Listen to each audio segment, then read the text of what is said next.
Bonjour, c'est Valérie Blessed, je suis de retour. Je sais que je vous ai manqué pendant un certain temps, mais cela ne dépendait pas de ma volonté. Mais par la grâce de Dieu, nous nous retrouvons aujourd'hui pour la deuxième partie du thème que nous avons commencé à aborder la dernière fois, c'est-à-dire vivre victorieux, vivre en vainqueur.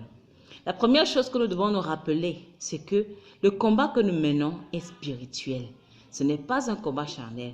C'est pourquoi dans la parole de Dieu, dans Éphésiens chapitre 6 au verset 12, il est écrit que nous n'avons pas à lutter contre la chair et contre le sang. Nous ne luttons pas contre les hommes, nous ne luttons pas contre nous ne luttons pas contre nos semblables qui sont la chair et le sang comme nous, mais nous luttons contre les esprits méchants dans les lieux célestes, contre les dominations, contre les autorités, contre le prince des ténèbres de ce monde des ténèbres, pardon. Nous luttons contre l'ennemi invisible. Nos ennemis sont invisibles. C'est pourquoi les armes que nous prenons, ce sont des armes qui sont invisibles, des armes spirituelles. Elles sont visibles d'une certaine manière lorsqu'on les possède, parce que nous les voyons par la foi.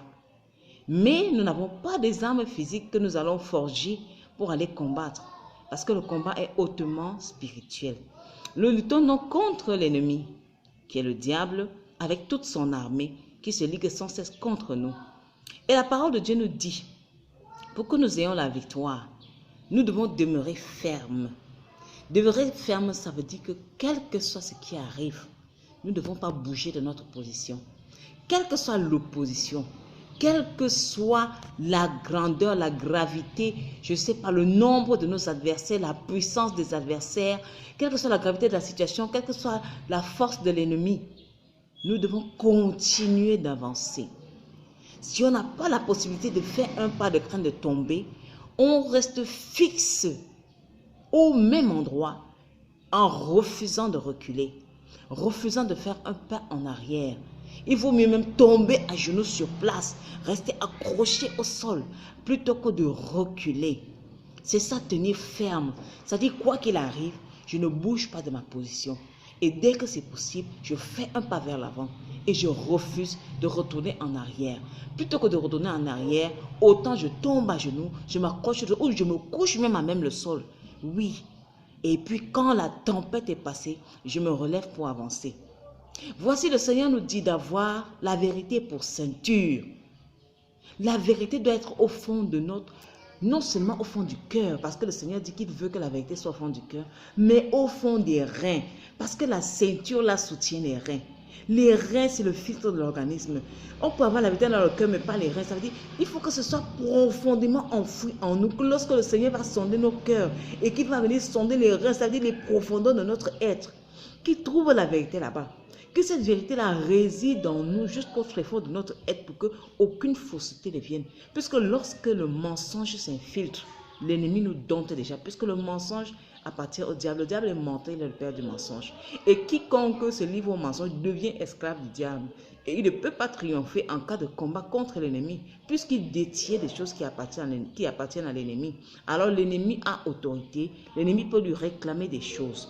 La première chose donc, après avoir acquis Christ, après avoir reçu Christ dans son cœur, il faut maintenant la vérité au fond des entrailles là, dans les reins là, que la ceinture qui nous soutient là soit la vérité. Première arme de victoire. La deuxième arme de victoire, il dit qu'il faut la cuirasse de la justice. Certains pensent qu'être juste, c'est pratiquer des œuvres que nous pensons être bonnes. Mais le Seigneur dit que toute la justice de l'homme est comme un vêtement souillé devant Dieu. Cette cuirasse de justice, ce n'est pas notre justice à nous, mais c'est la justice de Christ que nous revêtons. Parce que lorsque quelqu'un a reçu Jésus-Christ dans son cœur et dans sa vie, le sang de Christ le couvre, la justice de Christ le couvre. C'est cette cuirasse-là qui le protège.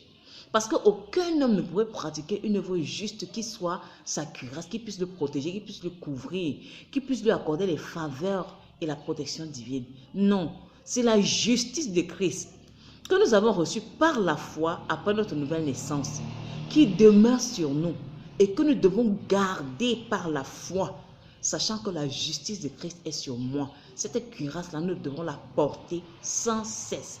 Parce que sans la cuirasse de justice, si la justice de Christ nous quitte, nous redevenons coupables et nous ne pouvons remporter aucun combat. Puisque la chose qui nous fait rater, qui nous fait perdre les combats, c'est l'injustice. Quand on est injuste devant Dieu, on ne peut rien remporter. Mais la justice de Christ qui nous couvre nous accorde la victoire de Christ, nous permet de triompher quelles que soient les attaques de l'ennemi. Troisième arme de victoire, il nous demande d'avoir aux pieds des chaussures qui sont quoi? Le zèle de l'évangile de paix.